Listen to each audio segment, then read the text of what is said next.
ఒక ఫైనల్ వాళ్ళ స్లోగన్ ఏంటంటే డెమోక్రటికల్ రిఫార్మ్స్, ఆవేశం ప్లస్ ఆలోచన ఈజ్ ఈక్వల్ టు మార్పు అంట. మరి అది రావాలంటే ఎట్లా? ఆవేశం అనర్థదాయకం అని ఫస్ట్ దేనికి ఆవేశపడుతున్నారు? చేతకానోడు ఆవేశపెడితే ఉబలాటం తక్కువ. ఆలోచన ఈజ్ ఈక్వల్ టు మార్పు. ఓహో, మార్పా? దీన్ని కొంచెం డిఫైన్ చేయండి. అదే ఆవేశం అనర్థదాయకం ఇక్కడ. ఓకే,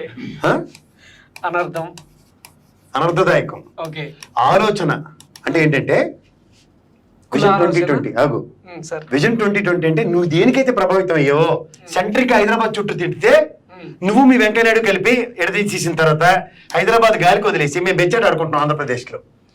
ఎందుకంటే 13 జిల్లాల కింద విభజించిన దాంట్లో 7 జిల్లాలు వెనకబడినవని మీరే డిసైడ్ చేసి 7 జిల్లాలకి బుందేలకంట 50 కోట్లు చొప్పున ప్యాకేజ్ ఇస్తామని చెప్పి ఎగ్గొట్టిన బీజేపీ నీకు ఇష్టమే.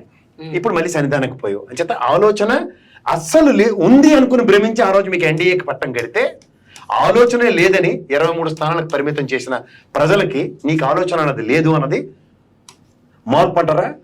విద్య వైద్య రంగాల్లోనూ ఆర్థిక పురోగతి సంతరించుకునే ఇండివిజువల్ ఎబిలిటీలోనూ ఆల్రెడీ మా ఆంధ్ర రాష్ట్రం ఎప్పుడో చేసుకున్న అదృష్టానికి ఒక దార్శనికుడి రూపంలో ఒకప్పుడు చంద్రబాబు నాయుడు దార్శనికుడిని ఇవ్వరు.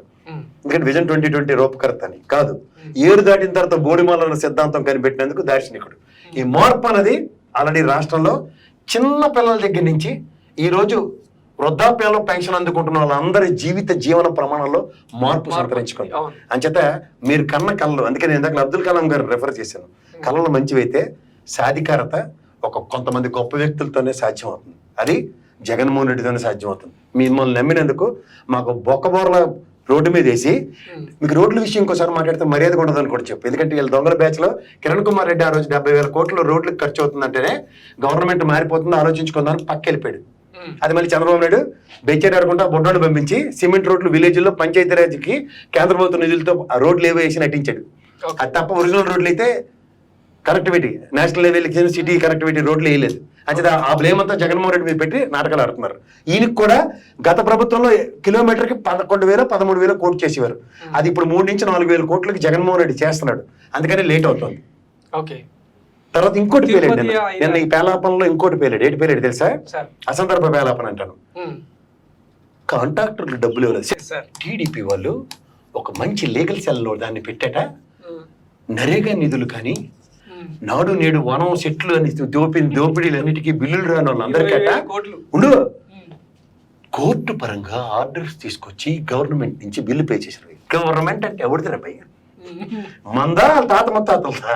మనం కట్టిన ప్రత్యక్ష పరోక్ష పనుల నుంచి ఆ రోజు ప్రభుత్వం చేసిన పనులకి బిల్లులు కడితే ఆ డెవలప్మెంట్ లో ఈ ప్రభుత్వ బాధ్యత ఉన్నట్టా లేదా? ఉన్నట్టే కదా. ఉన్నట్టా లేనట్టా? గడి చెప్పి మైక్కి ఉన్నట్టే. మా నాయన ఇల్లు కట్టిండు, అప్పు తీర్చుకుంటే చనిపోయి నేను ఇల్లు కడితే మా నాన్న నేను ఇల్లు కట్టినట్టు అవుద్దా?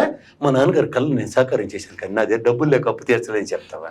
అది ఊరుకోడు కదా. అలాగే అప్పు ఇచ్చినాడు ఊరుకోడు కదా.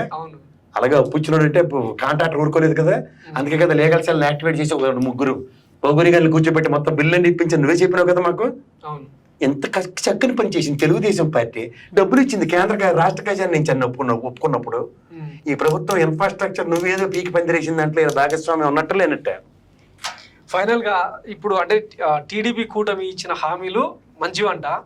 వల్ల సాధికారత, సంక్షేమం, అభివృద్ధి. పిల్లలు కదా మన జనాభా లెక్కలు ఎట్టపోయి ఎంతమంది పిల్లలు ఉన్నారు తెలిసినప్పటికి ఇంటికి కూర్చొని చేస్తున్నారు తిండారక ఇంటికి 3 పిల్లలు.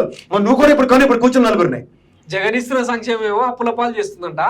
కూటమి ఇస్తున్న హామీలేమో సామాజిక సాధికారం దిశగా తీసుకెళ్తారు కదా. 54,000 కోట్లు ఎంత సంక్షేమం చేసి తెరబడిపోయారు తెలుగుదేశం ఆయనలో. ఇప్పుడు దగ్గర 78,000 కోట్లు ఎంత సంక్షేమం చేస్తున్నాడు. వీళ్ళు ఇంటికి ఈతల కోట్లలో 3 కనీమని చెప్పాడు కదా. ముసిముసులు నువ్వు నవ్వుకుంటా ముసరాడు. ఇప్పుడు దానికి వీళ్ళు చేసేదానికి 168,000 కోట్ల సంక్షేమం అవుతుంది. ఇది సాధికారత అంట సార్. ఏడిదే వీళ్ళు ఇచ్చిన హామీలతో జరగబోయేది సాధికారత. అది ఏంది ప్రణాళికనంట. ఇప్పుడు అందరికీ విజన్ వచ్చి ఇంక్లూడింగ్ మీతో ఉన్న పవన్ కళ్యాణ్ కూడా సత్వరం కలతో ఎట్టుకు తిరుగుతాడు. 168,000 కోట్లు ఎక్కడి నుంచి ఉత్పాదకత వస్తుంది? ఫైనాన్షియల్ సంపద సృష్టిస్తాం అంటాడు. యాన్ని సృష్టిస్తారా? అమరావతి రాజధాని కట్టారు. అదే కదా హైదరాబాద్ ప్రతిరూపం. అక్కడ అన్ని జింగి చిక్కుని సున్నాలు చుట్టుకుని తిరిగితే మిగిలిన 26 జిల్లాలు ఏటేమని ఖాళీ బెచ్చట్లు అనుకుంటే కూర్చుని. అవును, అక్కడ కూడా 0 వచ్చింది కదా. ఇదేంటి? ఇదంతా భోజనమే. ఇక్కడ రేవంత్ రెడ్డి సర్కార్ మీద ప్రశంసలు కురిపిస్తున్నాడు. అంటే ఇక్కడ 6 గ్యారెంటీ బతుకు తెరు కోసం ఎక్కడ ఉన్నా కదా బిక్కులు ఆడుకుంటాను తెలంగాణలో ఉన్నాను కా. అలా లాస్ట్ లో అలా చూడు కుర్చీ మరతెట్టించారు కేటీఆర్ కాలు అందరికి కూర్చొని అపరమేదం తెలియదేట్లన్నీ పెట్టి హరీష్ రావు డ్రైవర్ కొమ్మిసినా సరే భయంతో కూడిన భక్తితో కూడిన వినయంతో కేటీఆర్కి ఇంటర్వ్యూ చేసి ఏడు సాధించాడు, అలా పుట్టి ముంచాడు.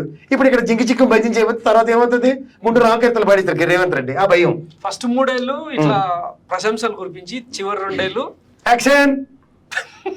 ఇప్పుడు యాక్షన్ తర్వాత ఓవర్ యాక్షన్. అందుకని ప్రయోజనాలు అంటారు సార్, జాతి ప్రయోజనాలు, కుల ప్రయోజనాలు అంటే చంద్రబాబు నాయుడు శిష్యుడు కదా రేవంత్ రెడ్డి.